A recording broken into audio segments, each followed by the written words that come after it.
Hello and আসসালামু আলাইকুম সবাইকে। কেমন আছেন আপনারা সবাই? অনেক দিন যাবৎ আমার তারার কথন পেজে কোনো ভিডিও দেওয়া হয় না, তাই ভাবলাম কেন না আমার এবারের ঈদের ভিডিওটা আপনাদের সঙ্গে শেয়ার করি। আমাদের এবারের ঈদটা নানু বাড়িতে করা হয়েছে। শুরু করছি ঈদের দিন একদম সকাল থেকে।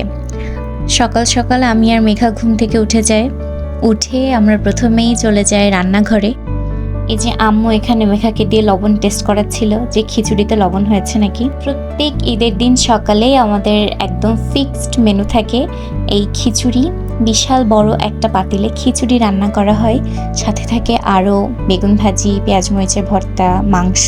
তো ঈদের দিন সকালে একদম ফিক্সড মেনু হয়ে গিয়েছে এটা আমাদের।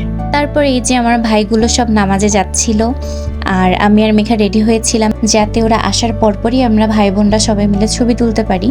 ছেলেরা নামাজ শেষ করে আস্তে আস্তে আম্মু আর মামিদের একটু ছবি তুলে দিচ্ছিলাম। তারপর এই তো এক এক করে সবাই নামাজ পড়া শেষ করে চলে আসে এবং তারপরে আমাদের শুরু হয় সালামি নেওয়ার পর্ব।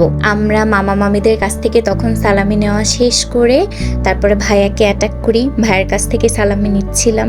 এখানে আবার আমি আয়নার সঙ্গে একটু দুষ্টুমি করছিলাম, বলছিলাম ভাইয়া তোর ফোনের পিছনে এত টাকা, এত সালামি পাইলি, আমাকে একটু দে, এগুলো বলে ওর সঙ্গে একটু মজা করছিলাম। তারপরে আমি আর মেঘা মিলে চলে যাই বড় মামিদের বাসায়। ওখানে যেয়ে আমরা একটু নুডলস আর সেমাই খাই। ঈদের দিন এগুলো না খেলে তো ঈদটাই অসম্পূর্ণ মনে হবে, ঈদ মনে হবে না। তারপর খাওয়ার টেবিলে বসে আমরা আড্ডা দিচ্ছিলাম, গল্প করছিলাম।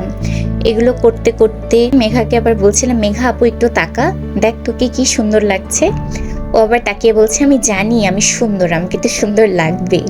তারপর খাওয়া দাওয়ার পর্ব শেষ করে বাইরে যেয়ে দেখি মামিরা অলরেডি দুপুরে রান্নাবান্নার কাজ শুরু করে দিয়েছে।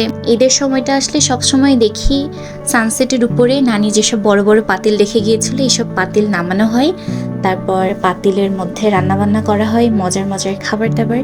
যেহেতু ঈদের দিনটায় সবাই একসঙ্গে হওয়া হয়, এই জন্য অনেক মানুষজন হয়ে যায়। আমরা এই পাতিলগুলো ছাড়া আসলে রান্নাবান্না হয়ও না।